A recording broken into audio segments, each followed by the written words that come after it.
The views and opinions expressed in Media Litter Sandwich do not reflect on the views of the network, station, studio, website, sponsors, guests, hosts themselves, anyone or anything else associated or even not associated with this podcast.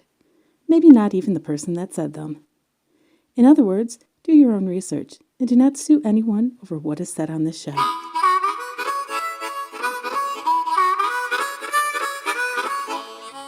Welcome to Media Litter Sandwich.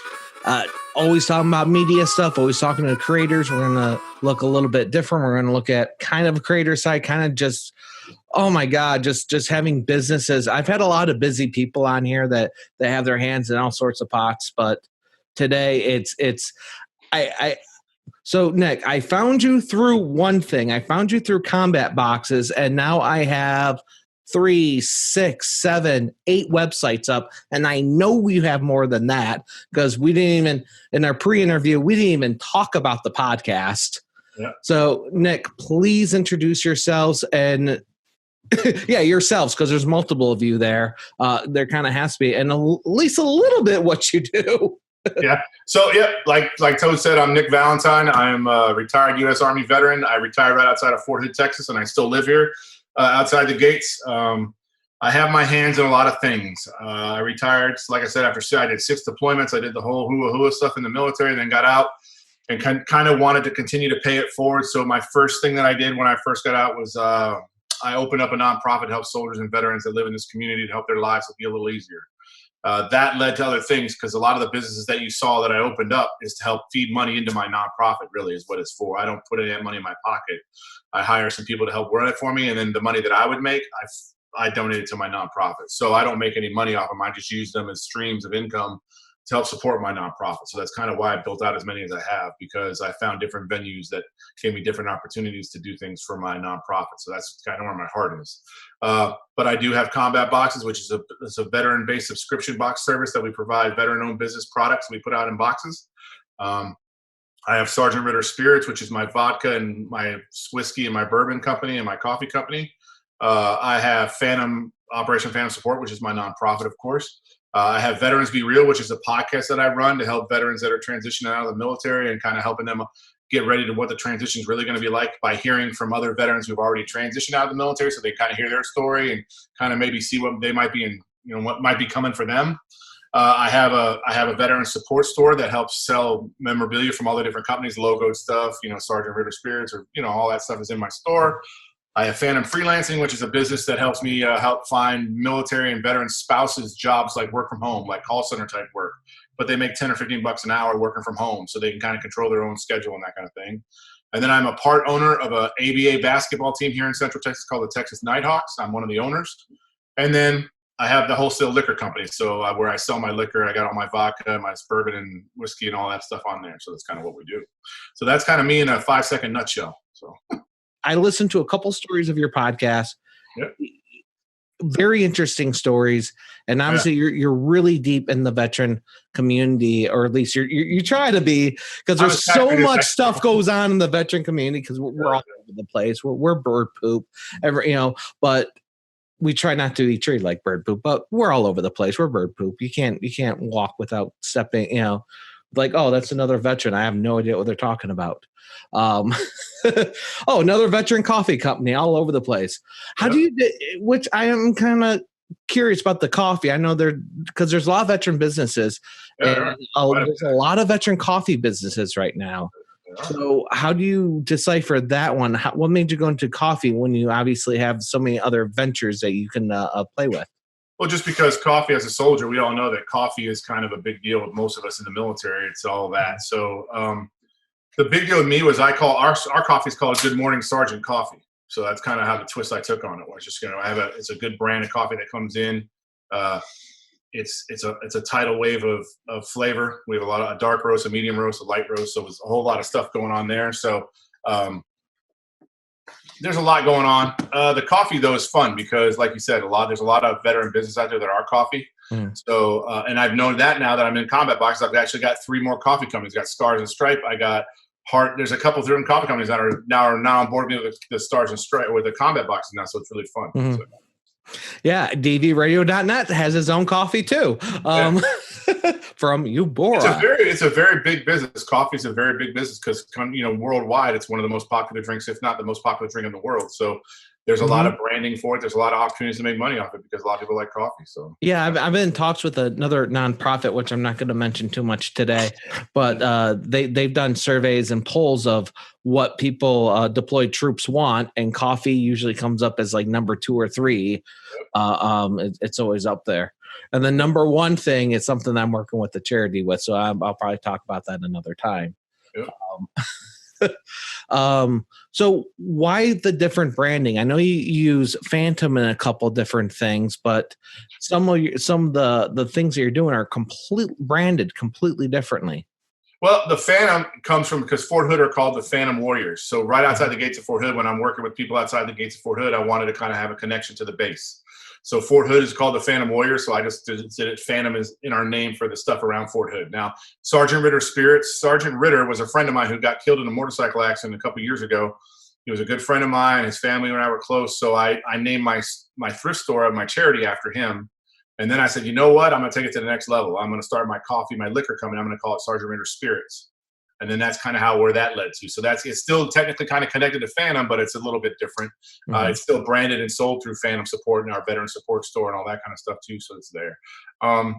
And of course, you just keep the name veteran things just because that's who I am and that's who we are. So you want to connect to veterans, and when they see the name veteran in something, they're like, okay, let me at least look at it, see what it is. Even if I don't like it, at least let me check it out because it might be something that has value to me. So from a marketing standpoint, I guess it was just more of a kind of a tie. Like I kind of look at it like it's a twist tie, kind of goes around. So all of them still kind of a little bit connected, so I can kind of work them all together. So that's kind of why I went that way. Yeah, I mean, it's good to keep your charity separate from for-profit stuff. I mean, I know you said a lot of the for-profit stuff goes into the charity, but not 100%, right? Because you got to make a living too. Well, it's not even that. I'm not even worried about it. I got my disability and my retirement. I retired 20 years in the Army, so I have a check coming in every month that helps me take care of my local bills. Honestly, I don't take a paycheck from any of those businesses at all. I hire employees, I hire people, and I pay them to make sure they're doing a good job working for me, and I take good care of them so that they continue to be loyal and work for me. I'm one of those type of people that try to take better care of his employees than himself just because I know they're my brand. They're the people that talk to the customers. They're the people that are doing this stuff. So if I don't take care of them, they're not going to take care of my business. And it's more important for me, for my business model and my business persona, to be more important than me as a person. So I don't take any money from it, and it's not because I'm rich, and it's because I'm definitely not rich. But I make enough money between my disability check and my retirement check that my family's okay. So I do that. Now that doesn't mean I don't take extra money. Like I get people that pay me to come speak or do whatever, then I take that money because that's directly for me to do something for them. So I get a lot of speaking engagements. I do a lot of stuff like that. So I make a little bit of side money, but I do okay financially, so it's not a big concern for me. It's never has been. So and I'll be honest with you, man. For me, my life's more about having relationships and building friendships than it is about having money, because money just causes problems. If I have too much money, I'm gonna get myself in trouble or do something stupid, and I just don't want that, Or my wife's gonna do something stupid with my money. So if I don't have a lot for her to spend, she can't spend a lot. So there you go. So just kind of keeps things in rhythm for us. So. Time management's gotta be difficult for you. How much time do you spend with each company? Is it just building it up and passing it on, or like? A lot of it in the beginning, like right now with Combat Box, I'm still in the build out mode, right? So, but here in the next couple of months, my hope is that I'm going to hand it off to somebody, and then I'm just going to be there for guidance and advice, and they're going to basically run it. I'm going to pay them to run it. They're going to get paid to run it. And it's their job to run it. You know what I mean? And it's my name. My name's on it, and that's good enough for me because then I get that recognition for doing that. But yeah, my goal is to eventually hand everything off to somebody, and then I also employed somebody. I got another veteran employed. They're doing okay financially, so they're good. Their family's good, So that's my tie into all this. I want to leave this world and leave a legacy behind me, not money. I just want to leave a legacy of who we were, what my family was about, stuff like that's more important to me than finances. But yeah, I mean, my goal is for everyone in my companies, even the nonprofit. I've been itching to get out of this nonprofit, not because I don't love what I do, but because I've built it out. It's been going for 7 years now, and it's as strong as it's probably going to get as far as what I can do for it. Yeah, but to back up, but basically, I'm just looking to start a legacy for my family. I'm not really looking to, to do anything financial. I'm not looking to be a millionaire or 7 figures, and that's not who I am. You know what I mean? So it's more about the relationships I build, the personal relationships I get to build, and the legacy I get to leave for my kids. You know what I'm saying? To say, hey, I'm proud of my dad and what he did, and he didn't. He wasn't necessarily the richest guy in the world, but he did a lot, and made an impact on a lot of people's lives, and made our community stronger. So that's what I really want to do. Yeah. Since we are talking in 2020, I got to bring up coronavirus because that's got to be tough with all the employees, and your nonprofit is, I believe, a staffing service. Can you talk about that and some of the impacts and how's it going? Yeah, well, the biggest impact for us was mostly because we this is a job. A nonprofit is not a job. At least our nonprofit, because we're a physical location. We're not one of those things where you can work from home. You got to be here. So we had to arrange scheduling properly. So we had minimal people here. So everybody was spaced out. We'd have people that were doing downstairs, like work stuff that we done. So we just made sure we did staffing properly. We sat down for a couple of weeks and kind of worked out who's going to be here on what days, who's going to do. Like, I was pretty much here every day, but I'm up in my office and I can shut the doors and stay away from everybody. And then I can just do what I got to do on the computer or whatever. Other people that are downstairs working and doing all the maneuvering and loading and unloading food and all that kind of stuff. We had schedules, and then they're here minimal amount of time. They're here. As soon as they finish the job, they're out of here. You know what I mean? That kind of thing. So, and that way we could keep paying everybody. I'm very proud of our company because no one was laid off. No one lost a paycheck. No one lost even one paycheck from our business. So we managed it properly. We adapted to the environment, and we did what we could to make sure it was best for our employees and our staff.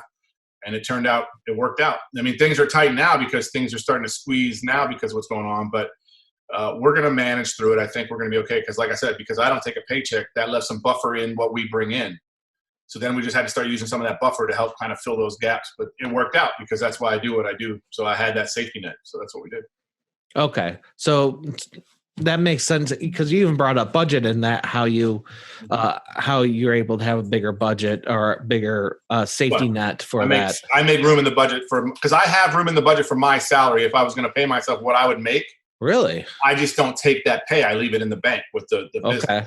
So my $3,000 a month or whatever I thought I was worth, right? Mm-hmm. That just stays with the company every month. It just rolls over with the company every month. It didn't go into my paycheck. It just rolled over into our account.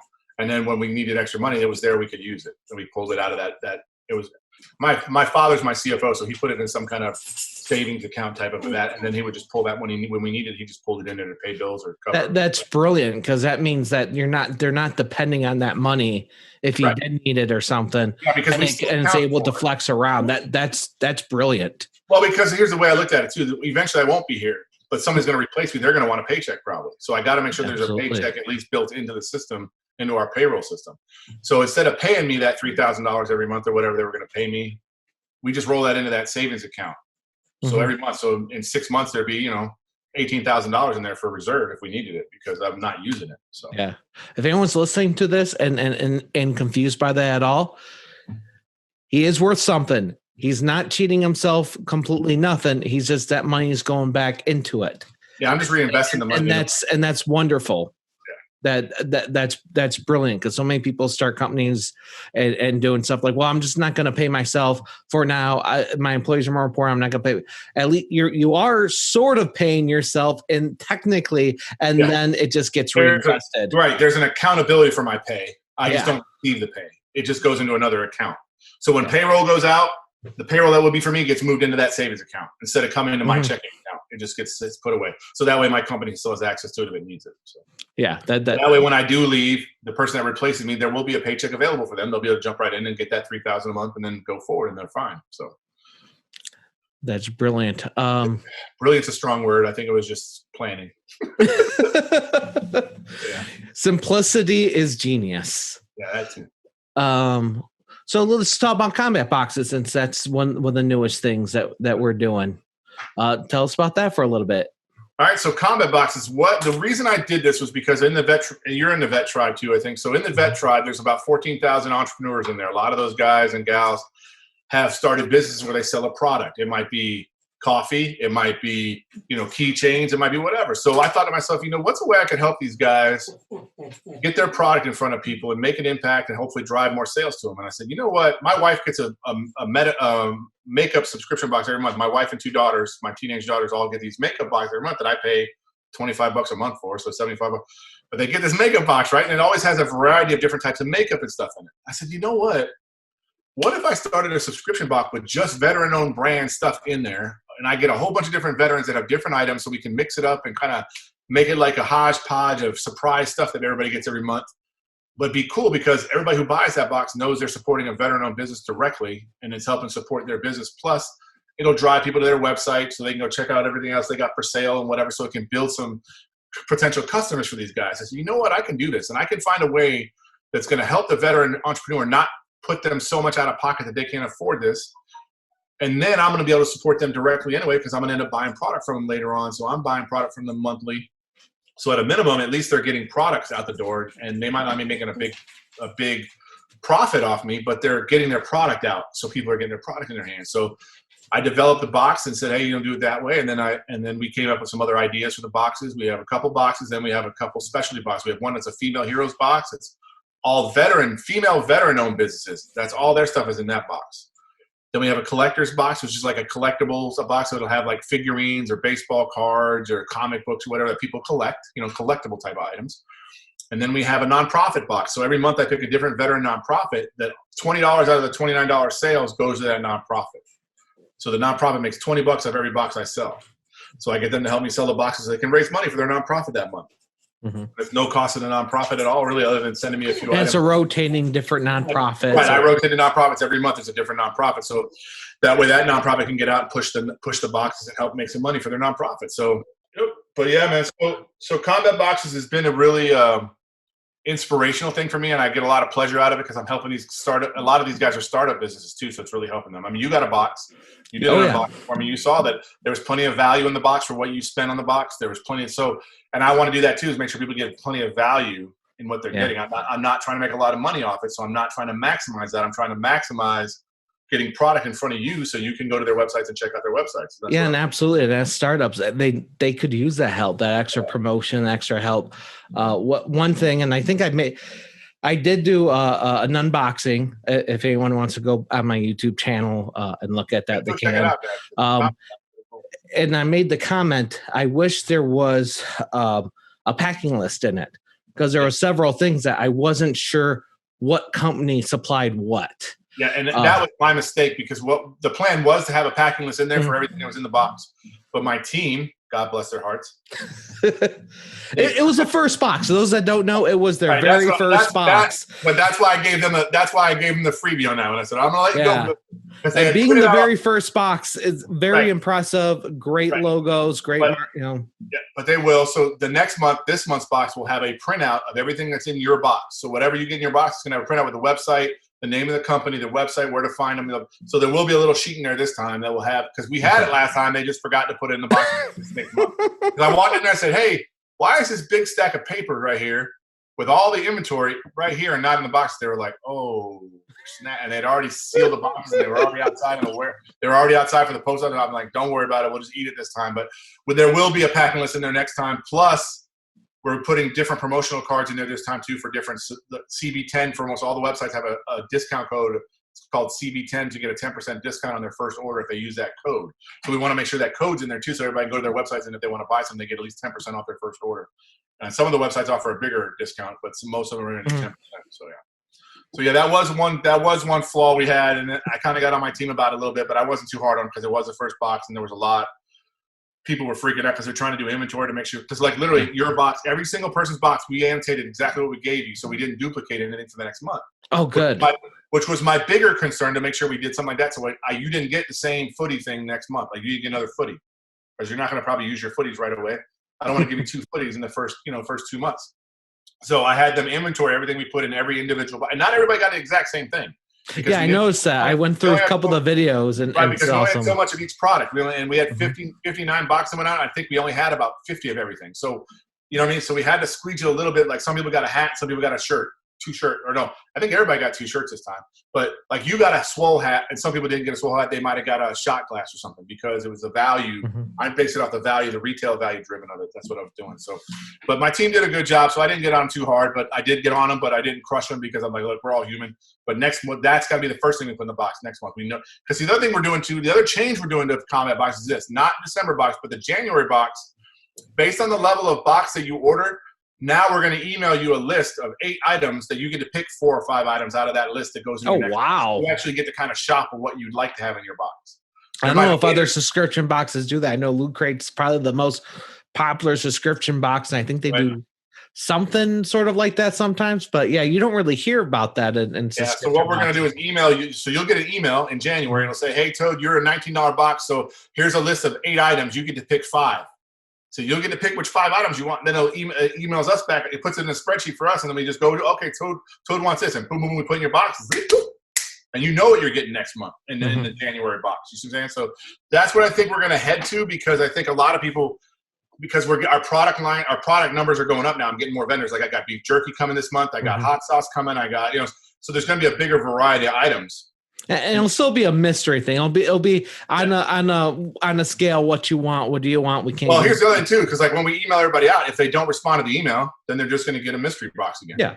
But if they want to pick what they want, then they can go pick what they want. And that's what we want to give our subscribers the option. Because we're going to tell them, click here if you want a mystery box, click here if you'd like to, because the first thing it goes to is say, hey, Toad, blah, blah, here, you have the option this month to do it. So click here if you want a mystery box, or click here if you'd like to pick your items. So if you click mystery box, it's just going to say, okay, thank you. Your box will be in the mail on the 13th of January, blah, blah. And if you click I want items, then it's going to give you the list and pictures of everything, and you'll be able to see it even go, oh, I want that one, and I want that one. And then boom, it's going to load it into my spreadsheets. And then we're going to download that before we do your box and load your box with exactly what you asked for. Okay. Because we also have an inventory of what we have. So like, for instance, we got candles this month, but we only got 55 candles, but we got 100 people. So there'll only be 50 choices for candles. So it'll really depend on what you pick. But see, like I'll have the inventory, so I'll know. So when it gets to you and all the candles are gone, then the candles won't be an option for you because we'll know they're gone already. But the point is, okay, so it'll be to a website. I want my customers to have options. I want my customers to have options. Either you want a mystery box and be surprised, or you want to pick what you want because you want to give them for gifts or something. So whatever. But we're trying to work that in now. So hopefully we'll have it ready for the January boxes. So what I would think if I go on the survey site and like mystery box or pick, I'm like, one thing that's going to cross my mind is if I pick mystery box, is there a possibility I could get a higher value than I would if I pick my stuff? It's actually going to say that mystery box entitles you to a random implementation of product going in your boxes. So you can get items anywhere valued between $5 and $100. But if you pick your items, you're going to be limited to the picks of the value of the item in their box to get it to your $30 to $40 worth of value because of their retail price of it. So that's how, and that's the point. Because I want you to go, shit, I'd rather get the mystery box. So I might get a $50 damn cutting board or something in here from Baldash Woodworks or some shit or whatever. Boom. So I'm picking mystery.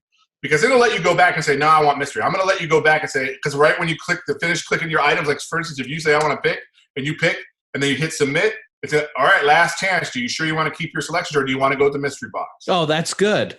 See what I'm saying? So I'm going to make it bounce you around like I'd be bouncing back and forth. Right. Like, okay, what do I get to pick from? Yep. How much do I want this or do I want to risk it?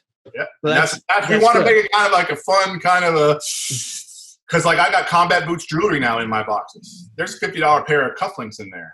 There's $40. So she got some really nice stuff she sent me. So you might get a pair of cufflinks in there if you pick the mystery box, even though it's more than the whole value of your box because it's worth $50 right off the top. Right. You might get that in your box with a hat and a shot glass and something else. So you might get $80 or $100 worth of stuff for a $29 box, versus, if you pick your items and you only get the shot glass, this, that's it. So yeah, we're gonna tempt people, kind of make it like a behind door one, behind door two kind of thing. If you do, what do you want to do? So we're gonna make it kind of fun, and I think that gives our customers a feel like they're actually involved in it too. So it makes them feel like they're more part of it. So, yep. All right, so let's talk about your podcast for a second. Sure. Do you have external? Now I'm curious if you have external sponsors, or you're like, okay, I'm sponsored by which one of my companies I'm going to read off right now. So how does that get going? Like the networking, the choosing the topics, even though I know usually it's similar topics. Well, for my guests, like I said, I picked the episode. What we're doing, we're talking about military transition out of the military. So when I interviewed when I reached out to all my guests, I said, hey, listen, now what I want to talk about is your time in service.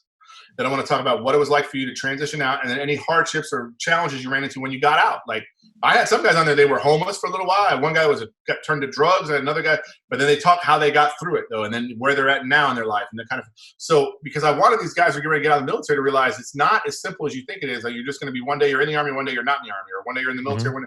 It's not that fucking simple. Your life changes. You know what I'm saying? Like it's a significant option to say, I'm going to be in this lifestyle one day and then this lifestyle another day. It just doesn't work that way. So yeah, I was watching a parody, a comedy video, and they said the difference between the Marines and all the other branches is Marines already prepare you to be homeless. yeah. Marines already prepared to be raw. So yeah, so they're good. But so our podcast is primarily based. I built it because of me being a veteran and all the time, and I was a first sergeant right before I got out of the Army. And a platoon sergeant and all that stuff. So I had a lot of soldiers coming all the time about all these different problems about, hey, I'm getting out or I'm getting med boarded or whatever. And we talk and I'd be like, well, what's your plan? I'm like, I don't really have a plan, Sarge. I'm like, well, shit, so that's going to be a problem. You got to have a plan. I'm just like anything else. You got to have, before we deploy, we have an op order. When we're deployed, we have op order. I mean, that's why you have orders. That's why time to make a plan. I literally got, from the time I got back from my second deployment to when I was out the door was about 5 days. Yeah. That was it. I didn't even get a medical examination or nothing. Yeah, they didn't do you right at all. Because see, here's the thing. I'm talking to Congressman Williams and Senator Buckley right now in my area right here about. I'm trying to come up with the military. All branches of the military have to conduct what I'm calling the reboot. So it's like basic training, but it's backwards. It's reboot. So instead of boot camp, it's reboot. Because now we have to turn you into civilian and get you ready for civilian. So I'm trying to turn it into like a 4 to 6 week mandatory thing that every soldier, sailor, Marine, Coast Guardsman, and airman have to go through before they get out of the military to prepare them to get out of the military. And I'm looking at having to do it 6 months before the separation date. They have to go through this course. So that way they have the last 6 months to kind of prep and do what they got to do. But they have to, it's like literally going to base training. They're going to send them somewhere and they're going to be in that thing for 6 weeks, 4 to 6 weeks. Drilling into them about what it's really like to be a civilian, what it's really like to be, how you really need to write a resume, not just get a good resume. You got to take all that terminology from the military out of your resume. You have to sell yourself in your resume, not what you've accomplished. You have to sell what you can do for the company you're going to. You know what I'm saying? So there's a whole lot of, that's why I think a reboot could get our minds back to being civilians versus being a soldier. Yeah, is imperative. So tough. The first real job I got when I got out of the Marine Corps, I think I paid the foreman like $250 to get on the crew, and that's how I got my first real job. Steady job out of the Marine Corps, and I still got. It's difficult. It's difficult to get into it and realize what you're supposed to do. I even had someone in the soldier come, I got a job lined up. So I'm like, what are you going to do? Well, I'm going to be working for my dad. I said, well, that's not a job then. Actually, you're going back to work for your dad. You might as well just go home and live at your dad's house. I mean, that's not I got it. It's a job. And your dad, but that's not you being a man or you being you need to make sure you're ready for yourself and you're prepared for yourself. Like I had a wife and kids when I got out, you know what I mean? So you have you got a responsibility to things in life. So, and I said, well, I said, okay, you're a single soldier. Yeah, you can go work for your dad and live at your mom's house, blah, blah, blah. That's fine. But what if you were married, had kids? You know what I'm saying? Blah. So it's just a thing that I think the military does us an injustice by the way they separate us. Because like you said, I had so many soldiers that would get back from deployment and like a week or two later, they were out of the Army. And I'm like, wait a minute, shit, there's no way that kid even got a chance to get his head wrapped around being back from Iraq yet. How the hell did you get I didn't even get like that 96 or whatever to go home. I actually went and took the courses that you're supposed to take out on that weekend and stuff, because I was like, my date's right around the corner. I can't even go home. I gotta start these courses now. Yeah, it's asinine to me that the Army, because see, that's why I tell soldiers all the time. I said, look, when I got out of the Army, I retired. So I had a lot of time. I was a senior NCO. So I had plenty of, my sergeant major's like, yeah, Nick, go Valentine, go do whatever you got to do. Just call and check in. I'm like, all right, sergeant major, blah, blah. So I had a little bit more because I was a more senior person. But those little E4s and E3s that are getting ready, they're just basically kicking them out. Those poor bastards. Oh, I was yelled at. I had a guy I never even knew. He would be like, no, you need to be at work. You're the only guy here with a forklift license. Like, I'm not even supposed to be here. I'm supposed to be getting checked out. I can't be working for you. Post, yeah. Like I couldn't even go home and get my car. I didn't have no time. And he refused to let someone drive me around. I was like calling up my civilian friends and to come on base to give me a ride because I had nothing. And that's my big thing that I'm trying to get these congressmen to understand is that we cannot treat somebody who served their country like that such disarray when they get out of the military. They shouldn't have that taste in their mouth that they were just shunned and spit and then kicked out. They should be treated with respect all the way to the last day they're in the military when they're handed their DD-214, their flag. They should feel respected all the way through it. So if we make this course and we do this automated thing that they have to do, then we can control that environment. So we can make these soldiers get out of the military and have a better taste in their mouth and better whatever. But because right now you're just kicking them out and they're out. And then they get out of the military and they're pissed off. Yep. And then they start getting in trouble and they start doing shit because then they're walking around with a chip on their shoulder like somebody owes them something because they're a veteran now, and they feel entitled versus appreciated. So they start doing stupid shit, getting into drugs, getting into fights at bars, talking shit to people. And I said, that's not the image we need to have as a military veteran community, because then the veteran community has to fight with that now, because that's not who we are. Yeah. We're better than that. But because of the way this kid was treated when he got kicked out, he's that idiot now. So we got to fix that. So, yeah. Yeah, it's great that you're tackling that on. And it sounds like you're doing more than just. Yeah, and I'm getting ready to have. They're going to be on my podcast too, Congressman Williams, and I'm going to have them on my podcast talking about the transition out of the military for soldiers and how inadequate it is, how unfair it is for a lot of guys. Because, like I said, like a guy like me was a senior NCO, and I had all kind of time, and they couldn't talk to me like that because I wouldn't let them, because I was already. But guys like you that were just E3 or E4 or whatever that got back from it, and then they're like, no, fucker, you're going to be here because you got the, like you said, I got the forklift license, your ass is at work then. But hold up, son, I got to clear. I got classes I got to go to teach me to get ready to be out of the military. What are you talking about? Go find somebody else with a forklift license. You know what I'm saying? Go somebody. But see, that's how you treat young soldiers, because you don't know that you're actually entitled to go into those things. You're just like, all right, Sergeant, and you show up and do what you're supposed to do because you're still a good soldier, a good Marine, and you're just doing your job. But that's the inappropriate way to do it. It's not the right way to do things, and we need to fix it. So we got to protect these soldiers that are getting out, because we got to prepare them to be better civilians and better people in the community. And if they're angry and pissed off at the world because of the way the Army military treated them before they got out, they're not going to be useful to anybody. So. Yeah, and they'll treat somebody the way they were treated because they thought they thought that's the way, or worse, because that's how hazing starts. Right. That's whole drill sergeant mentality. Like, I got out, now I could be the drill sergeant, even though I was only a PFC or whatever now, but they don't know that. So I'm just going to be the asshole drill sergeant kind of attitude. But that's where it goes. You know what I'm saying? And soldiers, they deserve better, man. We deserve better. All people deserve better when they separate from any job, especially the military, because you put your life on the line for everybody. So they should treat you better. So. Yeah. Yep. Or just treat you like a normal person, and then we'll, in our mind, you're treating us better. I mean, you're just just like a human being. You're not a fucking piece of material. Yeah. Yeah, absolutely. Oh man, what questions do you not get that you wish you were asked? Because you talk to a lot of people, you have employees stuff, and I'm sure you get a lot of the same questions. What's something you wish that people would ask you more about? I think the biggest thing for me is why I want to do what I do and why I do it the way I do it. I think that's my biggest thing. People don't really ask me that. People were a lot like kind of like your response, like, wow, really, you do that? And it kind of throws you off, because when you're talking to me, you're not going to follow through on that, because you're just like, man, this guy don't take a paycheck. You don't do this. Like, why wouldn't you do that? So I think, honestly, for me, from where I sit, I think that's what opens your relationship up, and when you really get to know somebody is when you really know who they are as a person and why they do what they do even with their family or their business or whatever. When you ask why, and I know as a soldier, we're always told, don't ask why to do, you're told. So that's another part of being hard that way. But for me personally, I think I'd love to have people ask me why I do what I do the way I do it. I think that's the biggest man. You got kids. You could be paying for their newest car or whatever. Well, my kids are gonna earn their shit just like I did mine. But I bought my first car. So yeah, but and my kids all know that already. I said they want a car, they're gonna pay for half it, and they're gonna pay for half their insurance and all. So but a granddaddy gotta spoil the grandkids. Well, I ain't gonna be a granddad for a long time. My youngest son is 9, and my oldest just turned 21, and he is in no hurry to get married, so I'm not worried about that. My daughters are both teenagers, so I still got 4 or 5 years before they do something stupid. Okay, so it'll be a while before you settle in that role. Well, I'm praying. You're praying.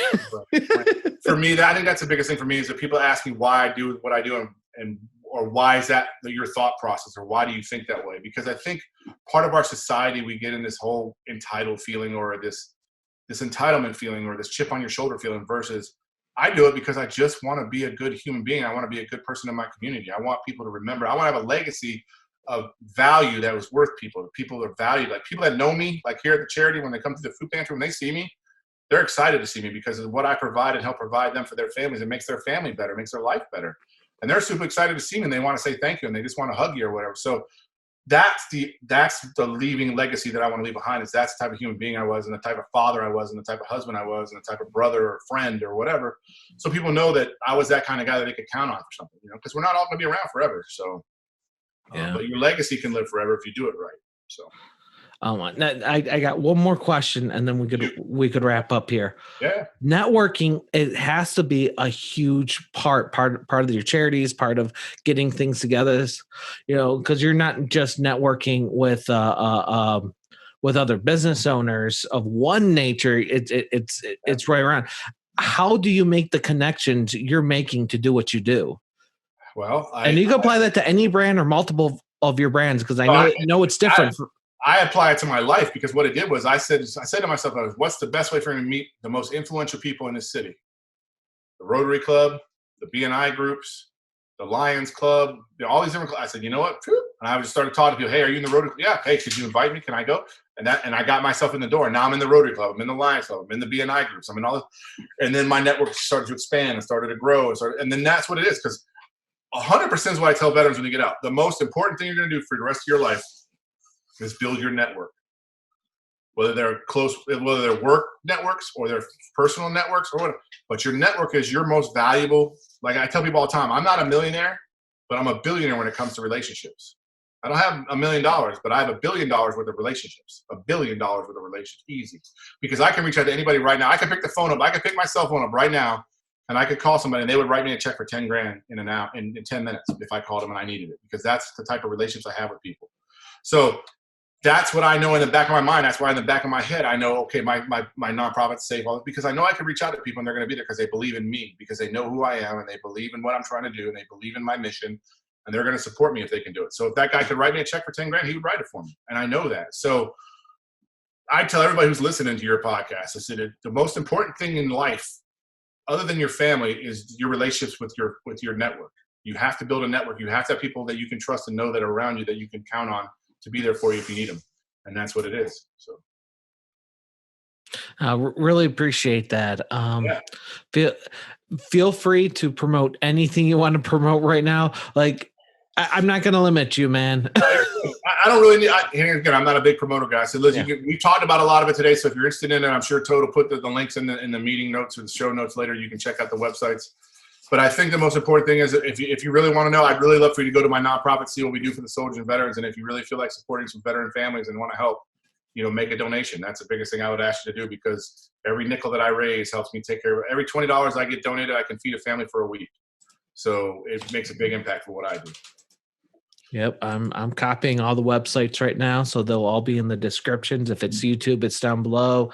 If you're on Spotify or whatever podcast app, it should be in the description. And you'll have a lot of links to go through. And I look forward to trying the whiskey. That is a website I'll keep my eyes on. Once I get that license, I'll reach out to you and let you know, and I'll send you a bottle.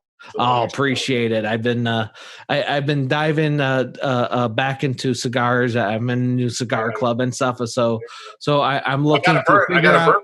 I got a bourbon too. That's Blood of Your Enemies. It's called Blood of Your Enemies.